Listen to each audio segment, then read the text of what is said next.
Guten Abend miteinander. Willkommen zur heutigen Kaminfeuer-Meditation. Ich habe das Glück, hier im Meditationscenter zu sein. Und wir haben schon um halb sechs oder um halb sieben haben wir angefangen zu meditieren. 1,5 Stunden. Und es ist unglaublich, die Atmosphäre, die erschaffen wird. Wir waren vielleicht so 6, 7 Leute. Aber wenn ein paar zusammenkommen und die Gedanken kontrollieren, das macht wirklich ganz viel aus in der Atmosphäre.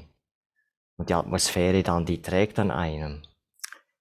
Und ich würde sagen, in letzter Zeit, meine Meditation ist eher nicht so fokussiert, aber heute Abend, das ist eine sehr bereichernde Erfahrung, wenn der Geist einfach ganz still wird. Der Geist ganz still, wo man sich nicht mehr groß bemühen muss, sich zu konzentrieren, wo er automatisch fokussiert bleibt. Und wie erreichen wir das? Und heute hat mich eine Inspiration getragen von der Morgenklasse. Im Meditationscenter, da haben wir eine spirituelle Morgenklasse, die in allen 6000 sind es, glaube ich, 6000 Meditationscenter der Brahma Kumaris vorgelesen wird. Überall genau dasselbe. Und die heute Morgen, die war wieder höchst inspirierend. Und da möchte ich heute etwas drüber erzählen und mal schauen, ob ihr das selber auch inspirierend findet.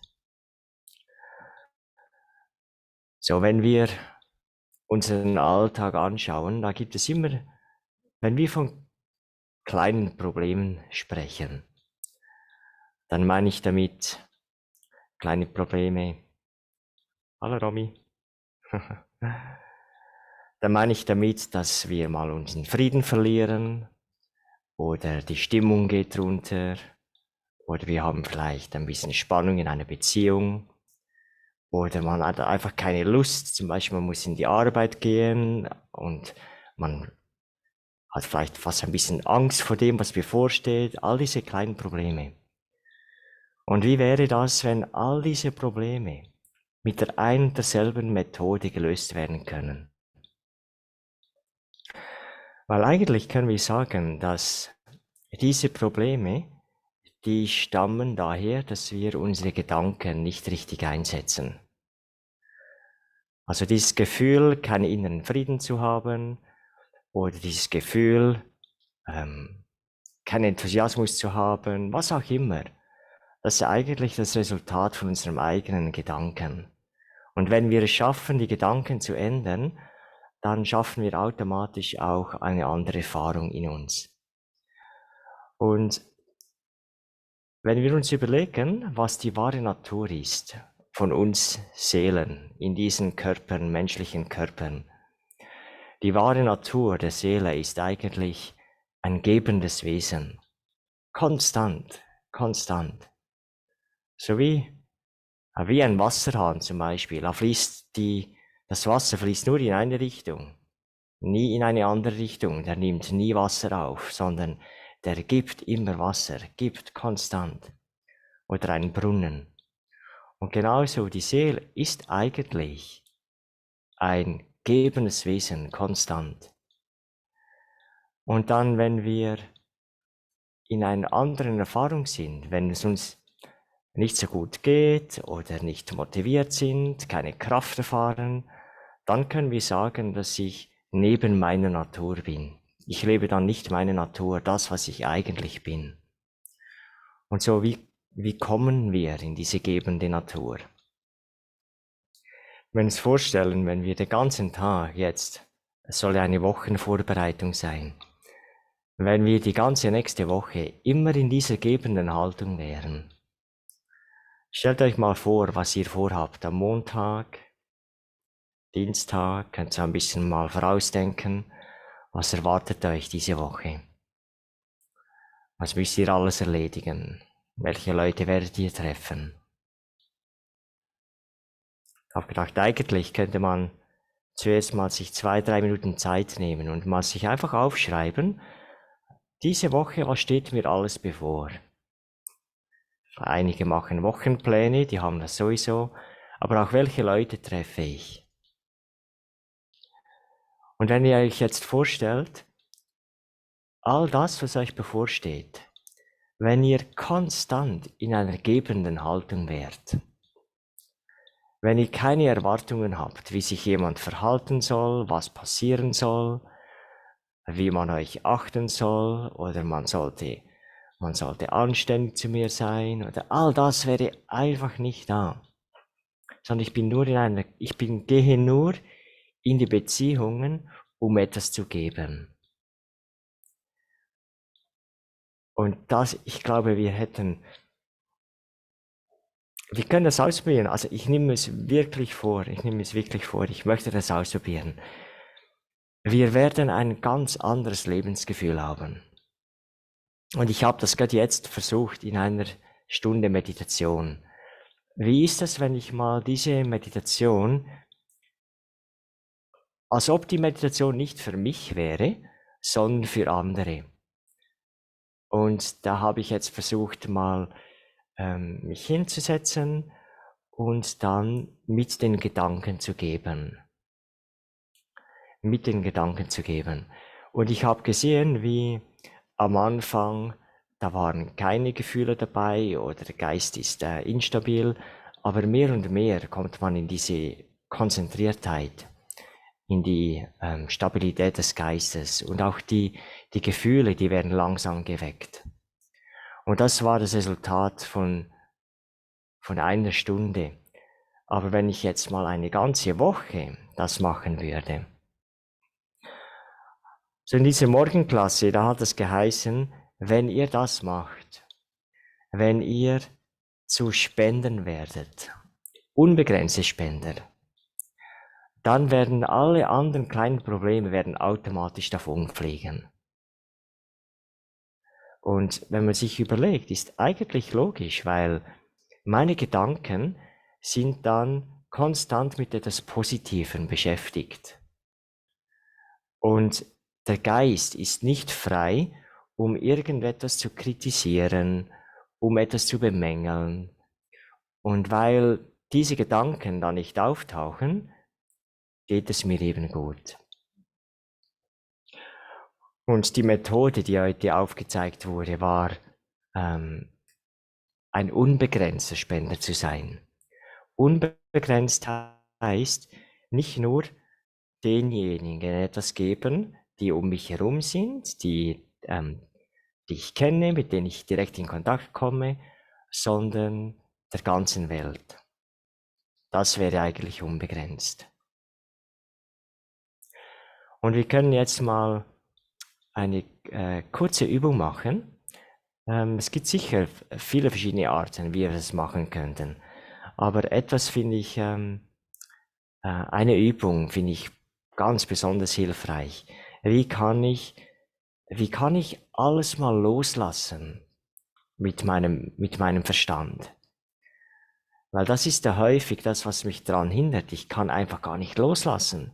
Ich denke an die Dinge, die bevorstehen oder was ich tun muss oder irgendwelche Gedanken sind immer da. Oder kleine Sorgen, subtile Angst habe ich auch gesehen, das ist oft so subtile Angst auch. So, und diese Übung, die erlaubt es einem ganz einfach, alles loszulassen und in eine Konzentration zu kommen. So, wir können es mal machen. Dauert etwa 5 Minuten und ich werde einen Kommentar sprechen. So, ihr könnt die Augen schließen oder offen halten, wie ihr möchtet. Vielleicht vor dem Computer ist es einfach zu schließen.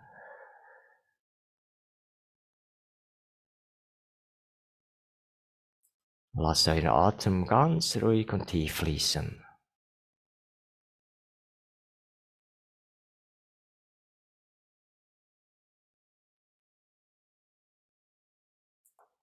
Entspannt den Brustkorb, die Schultern, den Nacken.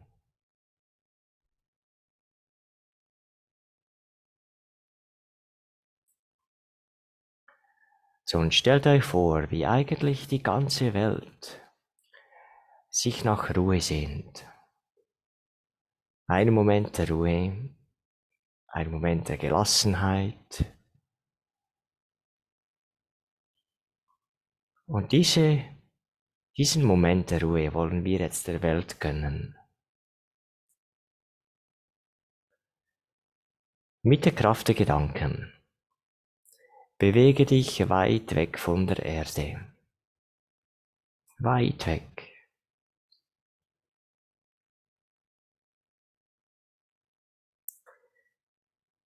Es ist einfach, sich das vorzustellen, weil wir Bilder kennen, wie die Erde vom Weltall aus aussieht. Und so kannst du die Erde betrachten, vom Weltall aus.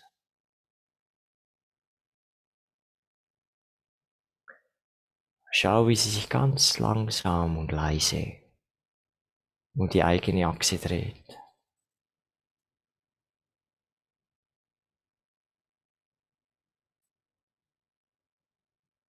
Und empfinde auch die Stille da im Weltraum. Und jetzt, weil sich alles Leben nach Ruhe sehnt, werde ich mit der Kraft der Gedanken das Rotieren der Erde anhalten.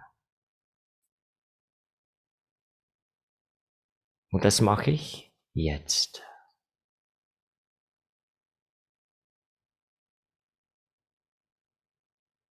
Die Erde kommt zu einem absoluten Stillstand.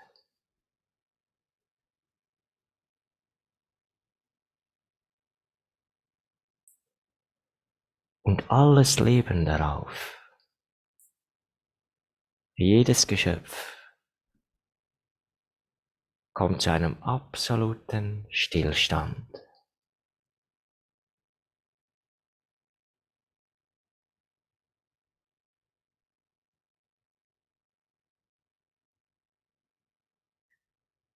Auf der ganzen Erde gibt es nichts mehr, was sich bewegt. Nichts mehr, das ein Geräusch macht.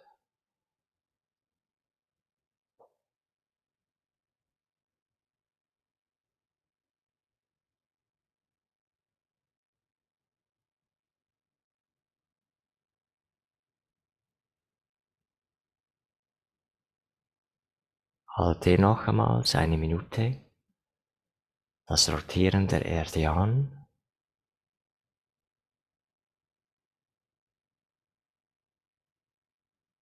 Und alles ist in einem kompletten Stillstand.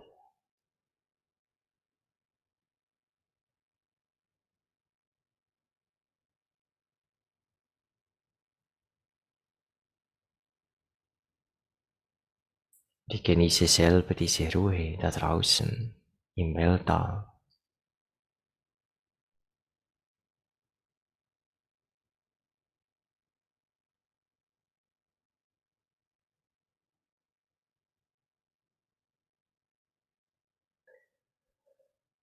Und jetzt lasse ich die Erde wieder drehen.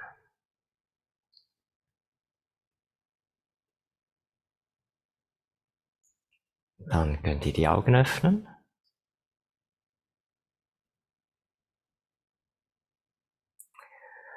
Ich weiß nicht, wie das für euch funktioniert hat.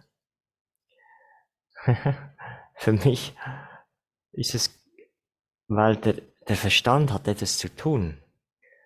Und er ist losgelöst und man sieht die Erde von draußen. Also sind da ein paar Elemente, die uns ganz gut helfen dabei, einfach alles loszulassen und konzentriert zu bleiben. Um das Rotieren der Erde anzuhalten, muss man ja konzentriert bleiben auf die Stille der Erde. Und so ist der Verstand beschäftigt, der Fokus ist da. Und das ist eine Übung, die wir sehr gut machen können. Aber jetzt zusätzlich dazu stellen wir uns vor, dass die Seelen, alle Menschen, aber auch alle Lebewesen, die sehnen sich nach Frieden, nach Liebe, nach Ruhe. nach Glück, nach Unbeschwertheit. Und was immer dir gerade selber am Herzen liegt, was immer du vielleicht selber auch brauchst oder erfahren möchtest, das kannst du in diesem Moment der Erde und allen Seelen spenden. So, und heute, wir gehen nachher nochmals in die Meditation. Heute in der Morgenklasse, da gab es eben 2 Elemente. Das eine ist, wenn immer wir jemandem begegnen, und da hat es geheißen, egal wie der ist, egal wie sie ist, egal was sie tut, egal was er sagt, wir wünschen ihm Gutes. Wir sagen ihm auch Segen spenden. Wir haben gute Wünsche. Weil diese Seele, die ist schwach und deshalb zum Beispiel ist jemand unfreundlich oder vielleicht schnell wütend oder was auch immer oder unachtsam. Das ist ein Zeichen, dass die Seele schwach ist. Und so, anstatt zu reklamieren, gebe ich sofort etwas. Also ganz praktisch, wie kann ich geben? Auf verschiedene Arten. Einmal durch mein Gesicht. Zum Beispiel jemand nervös ist und du schaust diese Person ganz friedlich an oder jemand regt sich auf und du schaust diese Person friedlich an, dann definitiv diese Person bekommt etwas durch dein Gesicht. Oder dann die Worte. Einfach jemand zum Beispiel ist unfreundlich. Anstatt auch unfreundlich zu sein, freundlich zu bleiben. Das ist zum Beispiel Frieden geben oder Freundlichkeit geben. Wir sagen irgendwie Spenden, Tugenden, aber praktisch, wie sieht das aus? Oder jemand hat keinen Mut und ich sage etwas Ermutigendes. Das heißt Mut geben. Oder eben nur durch die Gedanken, aber vielleicht Kooperation. So, brauchst du etwas? Kann ich etwas helfen? Kann ich etwas tun? Also die Idee ist, dass jede Begegnung, und ich denke, wir müssen uns vorher vorbereiten, am Tag, das ganz klar festmachen. Heute, jede Begegnung wird eine des Gebens. Das ist das Erste. Und das Zweite, neben den persönlichen Begegnungen haben wir ja ganz viel freie Zeit, wo wir irgendwo hingehen müssen, etwas machen, wo wir kochen, wir fahren Bus, wir fahren Auto und so weiter. Die Frage ist, wie nutze ich diese Zeit? Und diese Zeit können wir für den unbegrenzten Dienst oder für das unbegrenzte Wohlwollen können wir verwenden. Also in der direkten Begegnung und dann das Unbegrenzte ist für alle, nicht für die gerade vor mir sind. Aber natürlich, wenn wir gute Gedanken erschaffen für die ganze Welt, das erschafft ja gerade eine Atmosphäre auch um mich herum. Also alle, die da offen sind, das zu empfangen, können davon profitieren. Und wenn wir das in uns festmachen, das ist eben die Versprechung, die kleinen Probleme, das sollte ich verändern in mir oder das stört mich oder ich sollte vielleicht konzentrierter werden, friedvoller werden, all das löst sich automatisch auf, weil wir eben die Gedankenkraft positiv einsetzen. So, und jetzt gehen wir nochmals in die Meditation. Und damit uns selber die Kraft nicht ausgeht, verbinden wir uns in Meditation auch mit der höchsten Seele, mit dem höchsten Licht, damit wir selber so wie zum Instrument werden.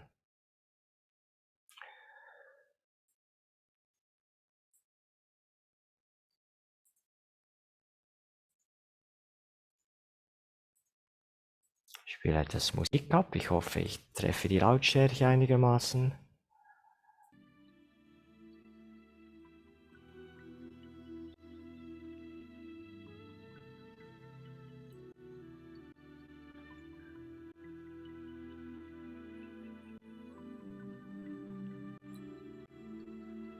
So, jetzt könnt ihr nochmals die Augen schließen.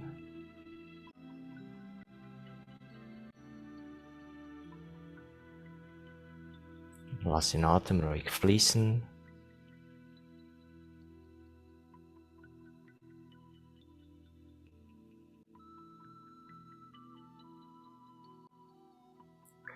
Und stellt euch an den Anfang der nächsten Woche. So wie ein Läufer, der am Start steht, bereit ist für den nächsten Lauf. So stehst du am Anfang deiner Woche.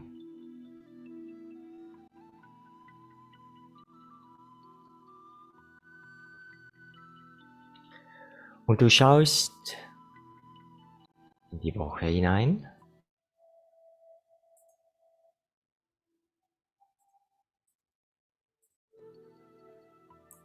Und du schickst einfach mal Licht in die Woche.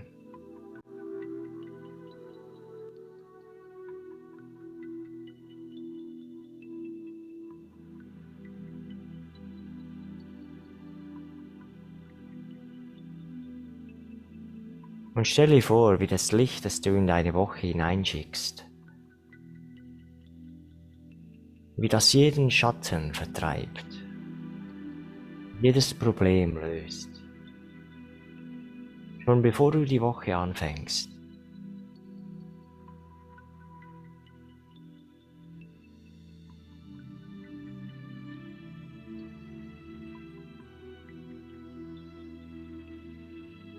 Du siehst eine Woche vor dir und natürlich gibt es da Herausforderungen, Hindernisse, aber keine Probleme, weil du allem gewachsen bist.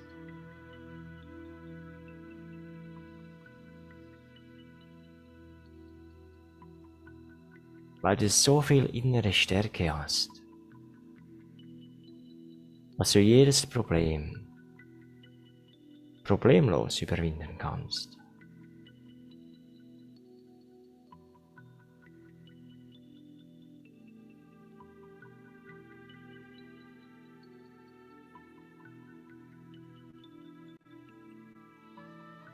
Spür diese Leichtigkeit, die sich ausbreitet mit diesem Vertrauen,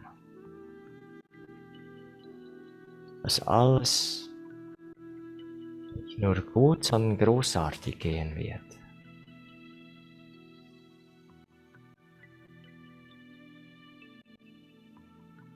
Wo das Freude in dir weckt.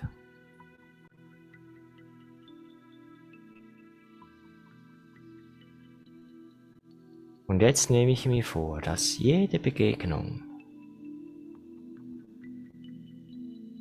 mit jedem Menschen, ob ich diese Menschen kenne oder nicht, in jeder Begegnung gebe ich etwas.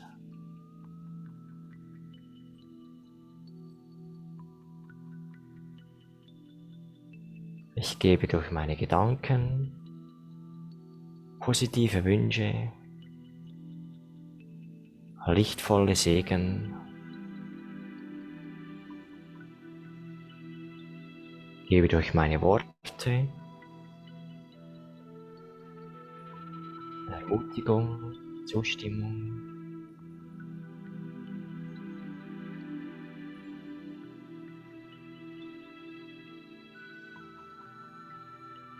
Ich gebe durch mein Gesicht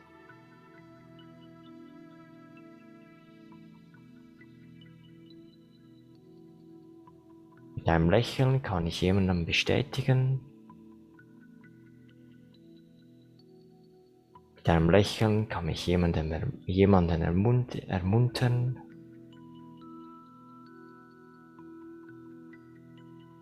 Ich kann die Stimmung aufwärmen mit einem Lächeln. Wärme reinbringen, da wo es Kälte gibt.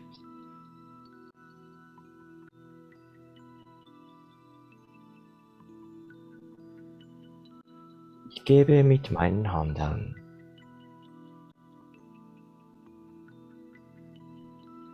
Ich habe Zeit. Ich denke nicht mal, dass ich keine Zeit habe. Ich habe immer Zeit.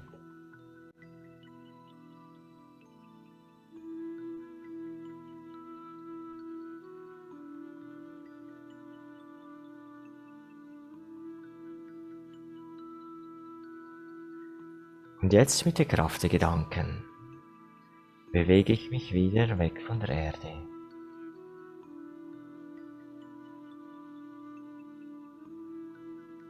Und das ist das, was ich machen kann.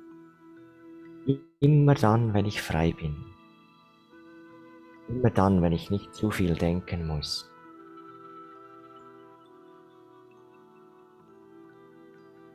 Ich bewege mich über die Erde.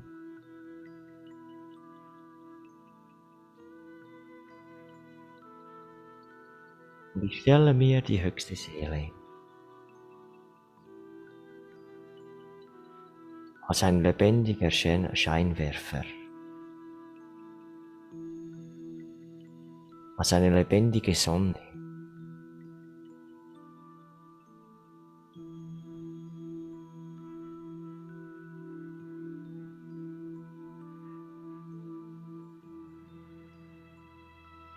Und als lebendige Sonne strahlt die höchste Seele, Strahlen der Liebe, des Friedens zu allen Seelen auf der Erde.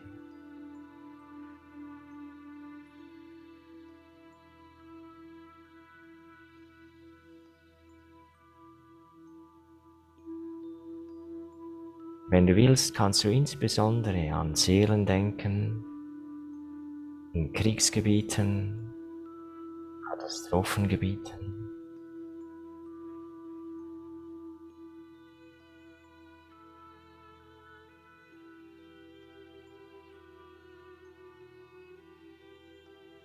Stell dir vor, wie die Sonne der Liebe mit tiefster Barmherzigkeit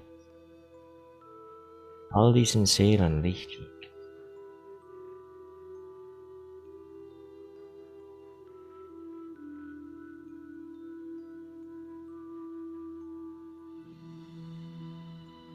Wir alle wissen, wie es sich anfühlt, wenn man in der Not ist und da ist jemand, der hilft, die hilft.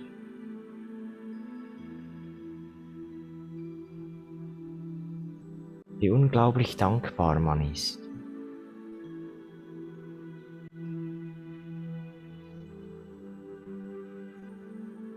Und genauso strahlen diese Gesichter vor Dankbarkeit, vor Erleichterung.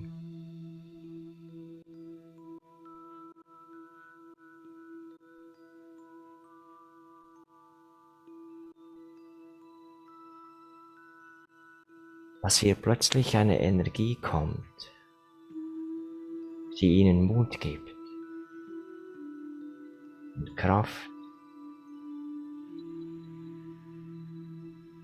ein Tropfen inneren Frieden.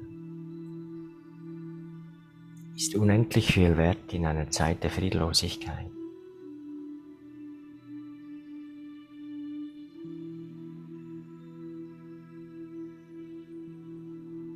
Noch eine Minute halte ich an diesem Bild fest.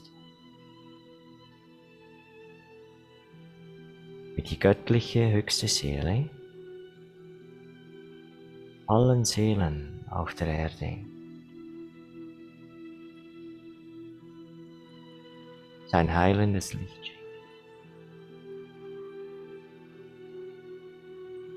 sein Licht der Kraft und des Mutes.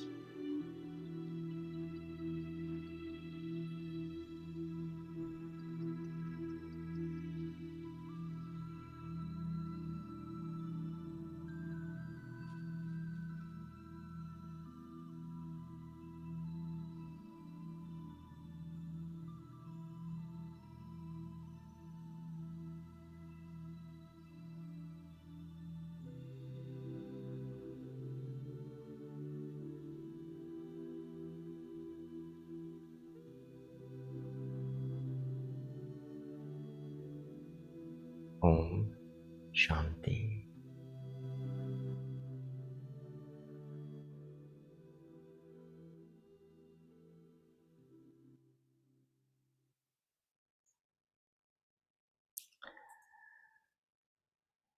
So, dann hoffe ich doch, dass wir jetzt alle bestens vorbereitet sind auf die nächste Woche. Was machen wir?